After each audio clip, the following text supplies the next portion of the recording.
Speaking of money, tax time is upon us, with procrastinators waiting to file and early birds already planning what to do with their refund checks. But what is the best way to bank that money and try to get ahead? Well, Robert Baltzell from RLB Financial is here now with some ways, 4 ways in particular, to put that tax refund to good use. And thanks for coming in, Robert. We appreciate it. Thank you for having me. We understand top of that list should really be about eliminating credit card debt. Why is that so important? Buy your financial freedom.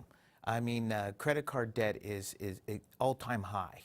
It's almost at $1 trillion, and that can be the #1 killer of financial freedom, especially if you're going into retirement. So we suggest that you start with the highest, interest-bearing accounts, the ones that charge the most interest, and start picking down from there.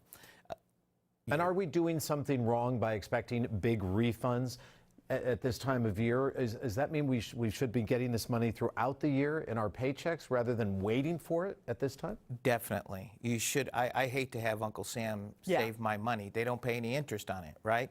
So I'd rather have that money now than I would at the end of the year. If you do the math right on your deductions on your paycheck, then you shouldn't have to get this big refund at the end of the year, and that allows you to do more with the money during the year.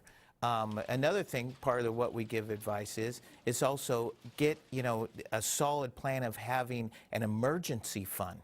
25% of Americans don't even have an emergency fund. When you talk about that emergency fund, how much are we talking? What is the ballpark people should shoot for in developing that kind of savings? That's a great question. What we usually suggest is 3 to 6 months of expenses in an account that you can get to quickly, just in case of an emergency. So not locked up in one of those high interest-bearing accounts that you can't access if you need it. Exactly. And if you borrow against it, make sure you replace it, because it's incredibly important to do. Now, another thing is invest in the future. One of the highest part of the segments of the population, baby boomers, have student loan debt. Extremely high, mainly because of their kids or their grandkids.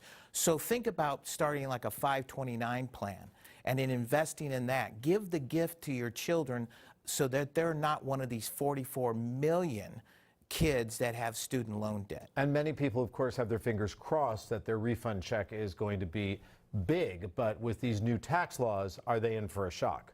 Well, no, this refund check is based off of last year's law, so it's not going to make a difference.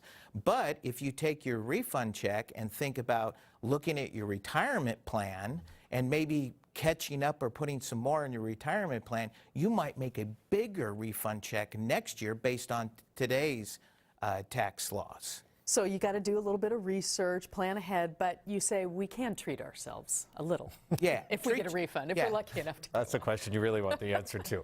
Yeah, exactly. Why not? Fun is in the word refund, right? That's a stretch, but I will take it. Okay, so, treat ourselves a little bit. Maybe even treat yourself. Invest in yourself. Yeah. Take a cooking class.